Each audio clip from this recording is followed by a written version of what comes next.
열등감이라고 생각하는 콤플렉스에는 두 가지의 큰 콤플렉스가 있다고 합니다. 하나는 우리가 잘 알고 있는 우월 콤플렉스가 있고, 또 하나는 열등 콤플렉스가 있다고 합니다. 콤플렉스는 나의 힘의 저자인 정승화 교수에 따르면 우월감과 열등감은 동전의 양면성과 같다라고 이야기합니다. 즉, 우월감을 갖고 있는 분들의 특징을 보면 매사에 자신만만하고 때로는 거만해 보이지만 사실은 그 뒤에 숨겨져 있는 자신의 연약함, 열등감을 감추기 위하여서 오히려 더 오버해서 그들의 우월감을 나타낸다라는 것이죠.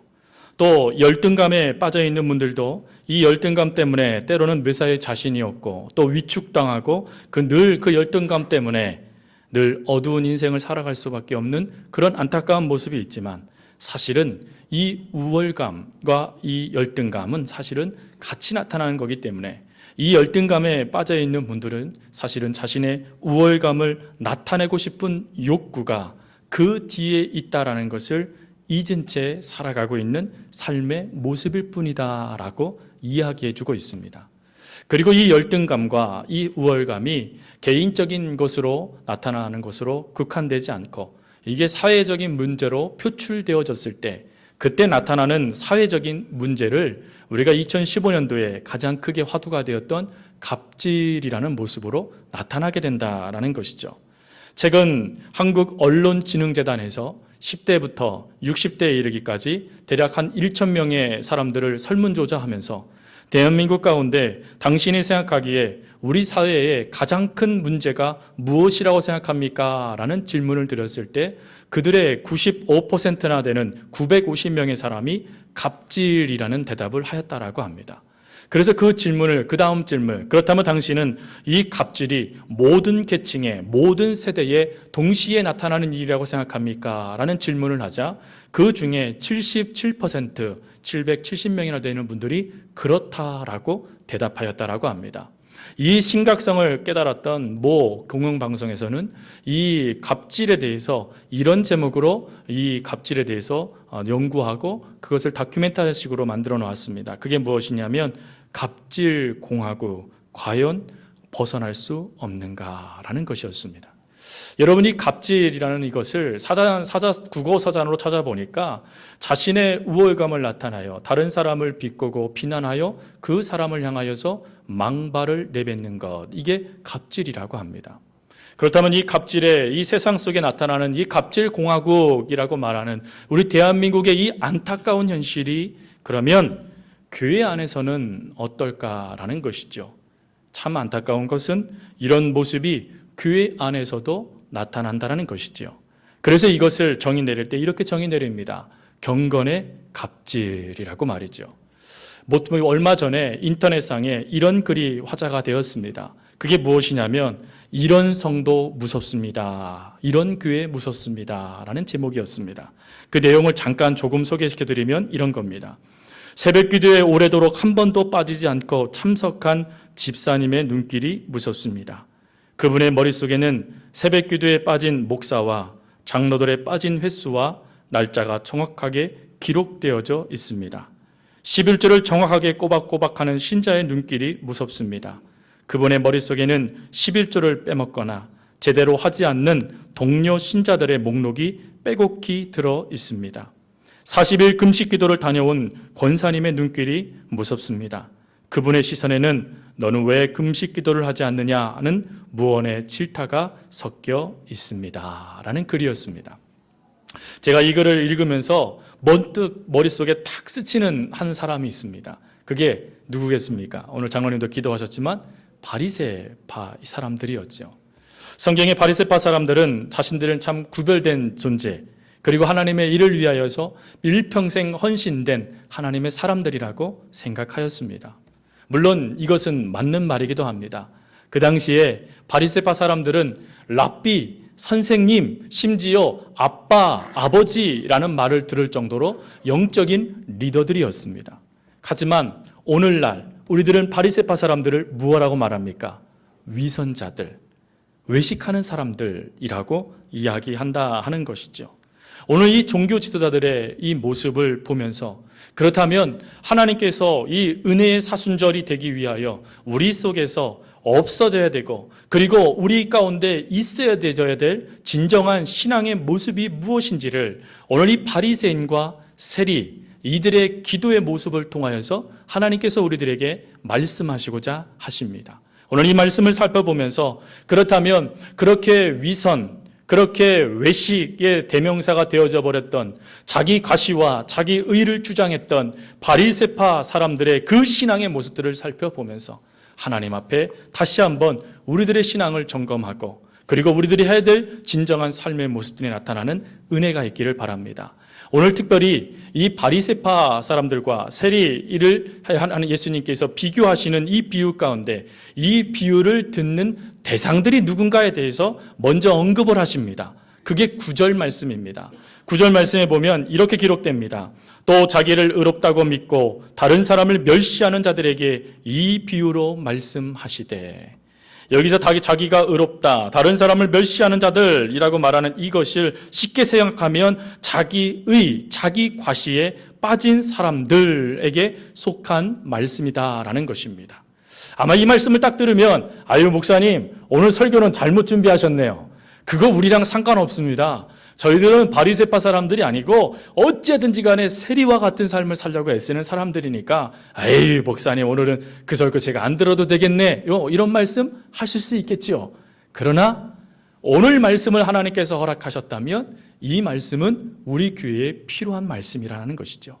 특별히 앞에 있는 목사나 또 말씀을 듣는 성도님 모두가 다 하나님께서 오늘 이 바리새인과 세리의 이 성전에로 나아가 기도하는 이 모습을 우리에게 주시고자 하실 때는 거기에는 분명한 하나님의 목적과 뜻이 있으시다라는 것입니다. 들을 수 있는 은혜가 있기를 바랍니다. 먼저 바리새인과 세리가 동시에 향한 곳은 성전이었습니다. 그리고 이 성전에서 이들이 하고 싶은 것은 무엇이었냐면 기도였지요.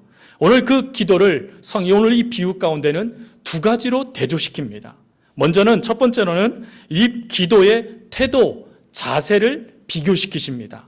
바리새인의 기도가 또 세리의 기도가 어떤 자세로 어떤 태도로 하고 있는가 비교하는데 11절 말씀해 보니까 바리새인은 서서 따로 기도하였다라고 이야기합니다. 이것은 무슨 말이냐면 사람들이 볼 수 있는 장소에서 일어서서 하나님을 향하여 눈을 돌리고는 큰 소리로 기도하였다라는 것입니다. 근데 여러분, 이런 유혹은 예수 믿는 우리 모두에게 나타나는 유혹입니다. 왠지 내가 하나님께 봉사할 때 숨어서 봉사하는 것보다는 이렇게 드러나는 거 봉사하고 싶어 하고, 또 내가 기도하더라도 몇 시간 하나님께 집에서 기도하는 것보다 그래도 교회 자리에 나와서 많은 사람이 듣도록 크게 기도하고 싶은 게 저희들의 모습이지 않습니까? 이 바리새인이 그랬다는 것이죠. 그런데 세리는 어떻습니까? 세리는 그가 오늘 말씀해 보니까 사람들이 있는 곳에서 아니라 13절 말씀해 보니까 멀리 서서라고 기록합니다. 지금 세리가 있는 곳이 어디입니까? 성전입니다. 그런데 멀리 서 있답니다. 이게 무슨 말입니까? 성전은 성전인데 바리새인과 함께 있을 수 없는 자리에 지금 이 세리가 있다라는 것입니다. 그래서 신학자들은 이 세리가 있는 곳이 어디냐? 이방인의 뜰일 것이다 라고 말합니다.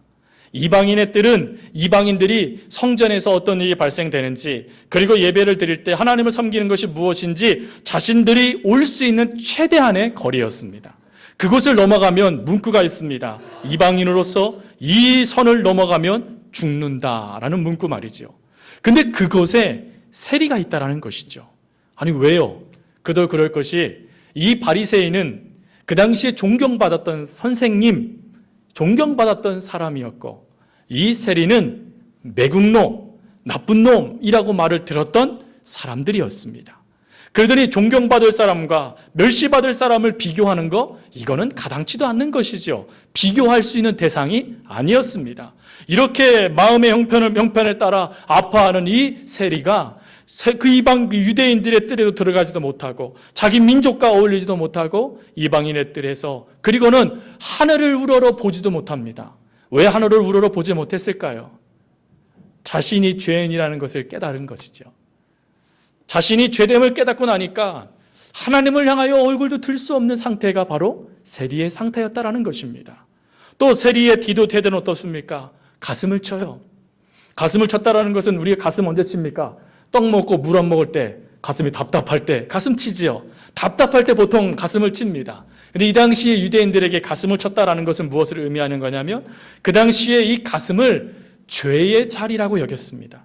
죄가 이 가슴에서부터 나온다고 생각했습니다.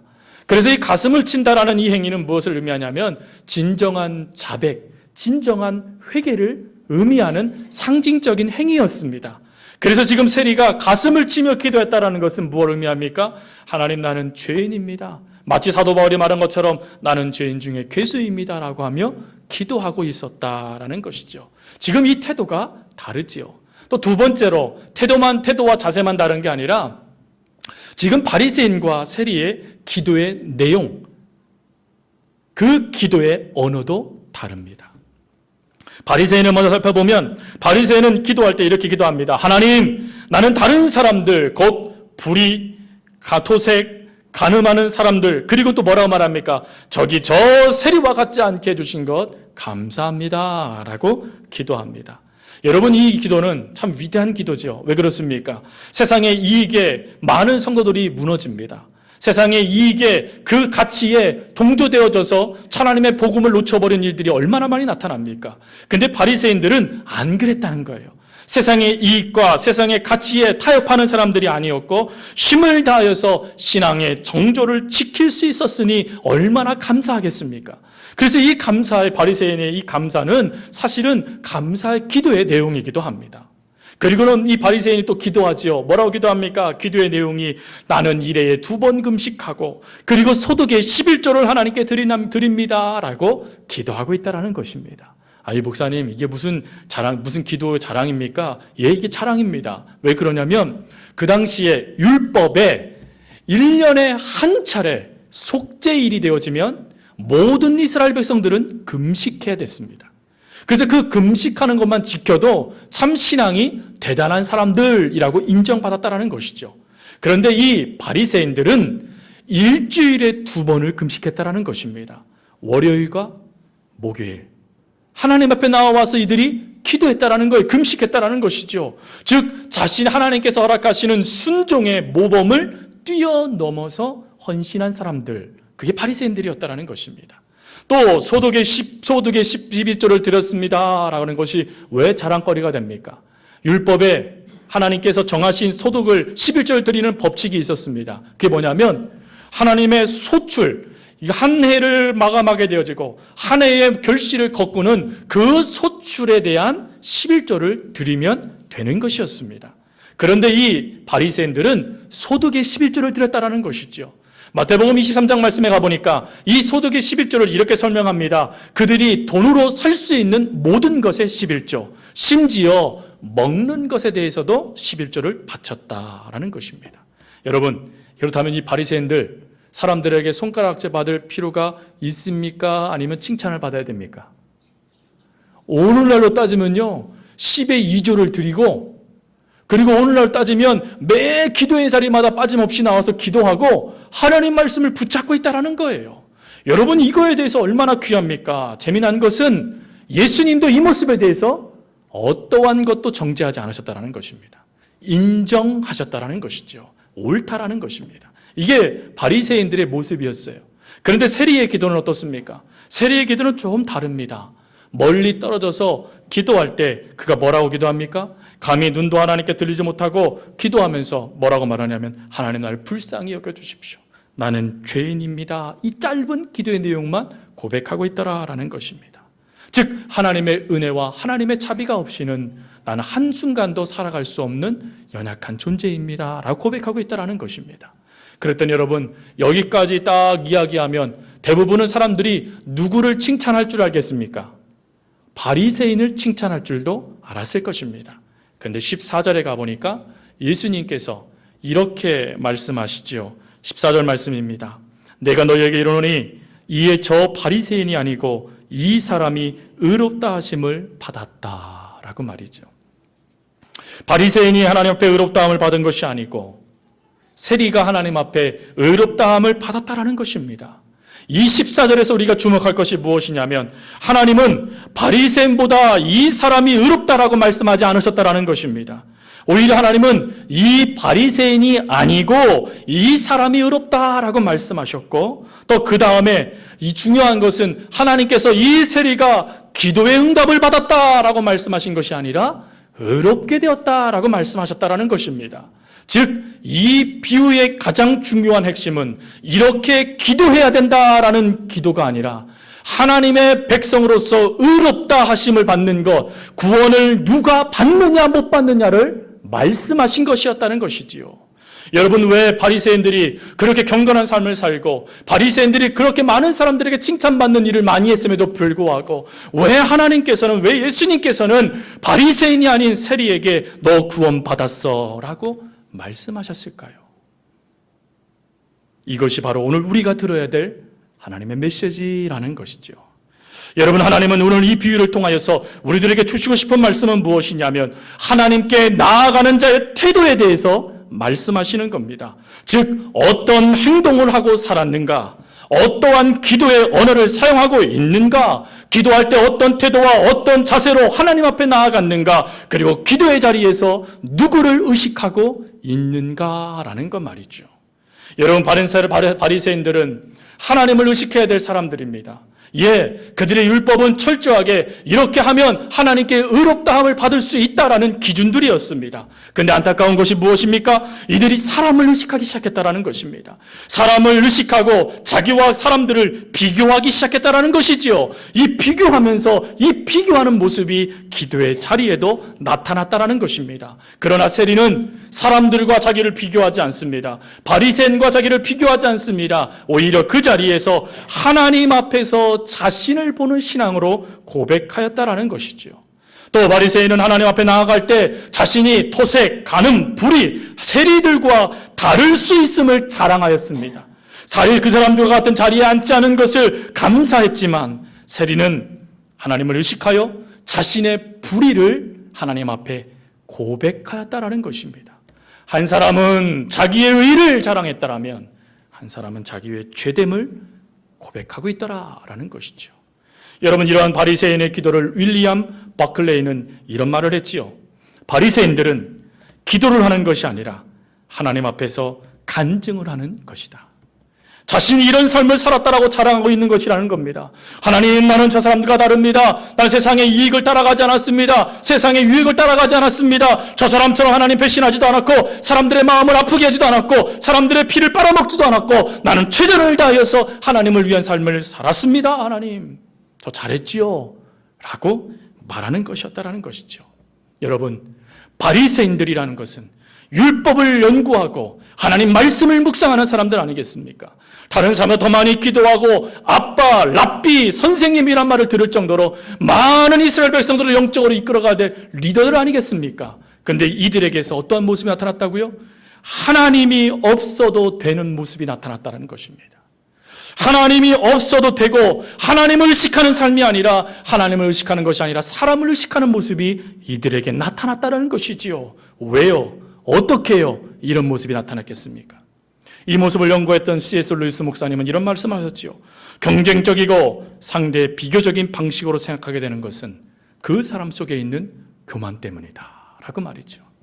즉, 비교하다 보니 그 사람과 나를 비교하면서 그래도 내가 좀 더 낫지 하는 그런 우월감 가운데 빠지다 보니 그 사람 마음속에 사단이 뭐를 집어넣어 버렸다고요? 교만이라는 것을 집어넣어 버렸다는 것이죠. 교만이라는 것이 들어와 버리니까 어떡합니까? 하나님께 집중되어야 될 우리들의 시선이 사람에게로 옮겨가 버리는 거예요. 그래서 사람들하고 자기를 계속해서 비교하면서 저 사람은 틀렸고 나는 맞았고 내가 옳게 믿음 생활하고 있지라고 하면서 자기들도 모르게 하나님과 상관없는 삶을 살아가게 됐더라라는 것이죠. 여러분, 이와 같은 모습이 바리새인에게만 멈춰질까요? 안타까운 것은 현대판 바리새인들도 너무나 많다라는 것입니다. 너는 복음을 몰라. 네가 있는 그 교회는 교회가 아니야. 그 교회는 썩었어. 어떻게 그런 교회를 다녀? 라고 말하는 게 우리들의 모습이지요. 기도는 했어? 기도도 안 하지. 기도도 안 하면서 무슨 성도야? 라고 말하는 거 우리에게도 나타나지 않습니까? 성도들이 조금만 잘못하면 그 잘못한 것을 사랑으로 끌어안아주는 것이 그리스도인들의 모습이죠. 그러나 어떡합니까? 다르게 생각하는 거예요. 다르게 판단해버리는 것입니다. 이것뿐입니까? 우리가 믿음이라는 이름으로 얼마나 다른 사람들을 멸시합니까? 조금만 하나님의 은혜를 받으면 나는 믿음이 있다, 나는 의롭다 생각하여 그 영적 교만이 발동되어져서 하나님 놓쳐버리고 사람 앞에 집중돼서 자기 자랑하는 모습들이 얼마나 많이 나타나느냐 하는 것이지요.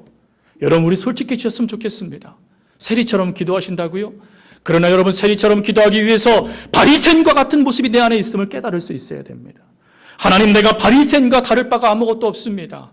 나는 바리새인과 같은 자입니다 라는 모습이 깨달아질 때야 비로소 그 상한 마음을 가지고 세리처럼 하나님 앞에 나를 불쌍히 여겨주세요 라고 기도할 수 있게 된다라는 것이지요. 신학자 데릴 구도는 이런 말을 했습니다. 신학 성경을 우리에게 현실에 맞지 않는다라고 말한다. 그러나 신학 성경을 우리의 현실에 맞고 이해하고 싶다면 너는 바리새인이 되어라 라고 말이죠. 여러분, 바리새인의 비유가 얼마나 많이 성경에 나옵니까? 근데 그 말씀을 보면 볼수록 교회를 신앙을 오래 다니면 다를수록 우리들 가운데 나타나는 모습이 무엇입니까? 하나님, 나 바리새인과 다르니 참 감사합니다 라고 고백하는 모습 아니겠습니까? 그러나 진짜 그럴까요? 뚜껑을 열고 하나님의 심판대 앞에 서게 됐을 때 과연 우리는 세리처럼 가슴을 치며 회개하는 모습이, 아니면 바리새인처럼 당당하게 나 하나님 이런 사람이죠, 저 이렇게 살다 왔습니다 라고 하는 모습이 우리에게 나타나지는 아니할까? 우리는 점검해 봐야 된다는 것입니다. 사랑하는 성도 여러분, 이 바리새인들은 율법을 진하게 하나님 말씀을 지켰던 사람들이었습니다. 그들은 실제로 토색하거나 불의하거나 간음하지 않았습니다. 어떤 행위에서는 멀리 떨어져 있는 레위인들보다 더 바르게 살았던 것 맞습니다. 그러나 여러분, 이들의 잘못은 무엇입니까? 세리와 다른 점이 무엇입니까? 하나님이 필요 없습니다 라는 삶을 이들이 살았다는 것입니다. 하나님을 위해 율법을 만들었는데, 하나님을 위해 헌신하였는데, 하나님을 위해 바리새인이 되었는데 하나님과 상관없는 종교인이 되어지고 말았다라는 것이죠. 우리들도 이런 무서운 영적인 암덩어리가 우리 가운데 있을 수 있습니다.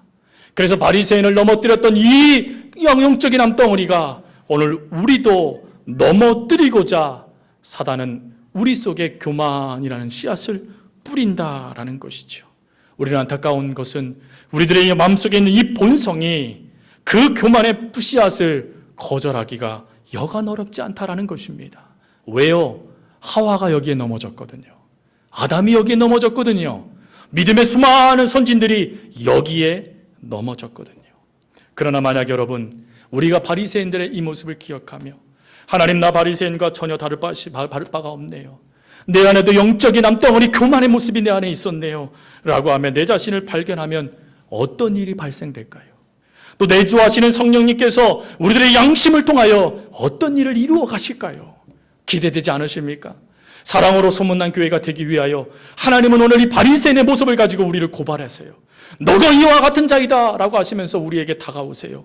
그럴 때 여러분, 내가 언제 그랬습니까? 하나님 앞에 우리의 목소리를 내는 게 아니라, 맞습니다 하나님, 내가 바로 그런 자였습니다. 하나님, 나도 모르는 사이에 믿음으로 다른 형제들을 내가 죽음의 길로 이끌었네요. 나도 모르는 사이에 다른 형제들을 내가 비난하고 정죄하고, 나도 모르는 사이에 그 형제들을 향하여 몹을 박았네요, 상처 주었네요 라고 말할 수 있는 은혜의 자리를 우리 하나님은 허락하시기 위하여 바리새인 이 모습을 우리에게 보여주시고 계신다 하는 것이지요. 아시시의 프란체스코 교부의 이야기를 우리는 너무나 많이 알고 있습니다. 하루는 이 교부의 그 제자들과 함께 40일의 금식을 하게 되어졌습니다. 그런데 39일까지 은혜롭게 이 모든 것을 잘 마무리하는 어느 시점에 이제 내일까지만 금식하면 40일을 다 채울 수 있는 그때에 젊은 제자 한 명이 그만 수프 그릇에 수프를 자기네 스푼에 떠서 한 입 꼴깍 먹어버린 것입니다. 여러분, 이랬을 때 여러분 어떻게 하시겠습니까? 아니, 그것도 못 참아, 그것도 지금까지 참은 게 억울해서도 참겠네, 이러지 않겠습니까? 실제로 그랬다는 거예요.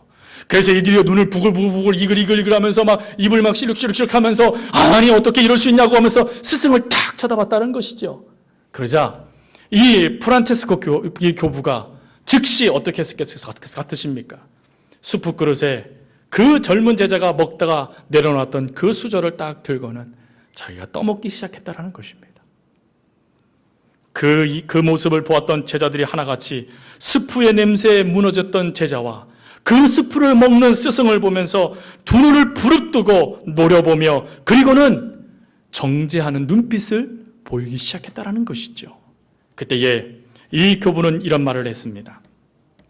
우리가 금식을 하며 기도를 드리는 것은 모두가 예수의 인격을 담고 그분의 성품을 본받아 서로가 서로를 참으며 사랑하며 아끼자는 것입니다.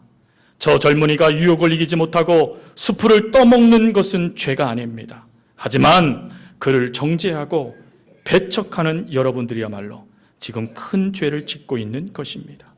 굶으면서 서로 미워하는 것보다 실컷 먹고 사랑하는 것이 더 낫습니다. 라고 말이죠.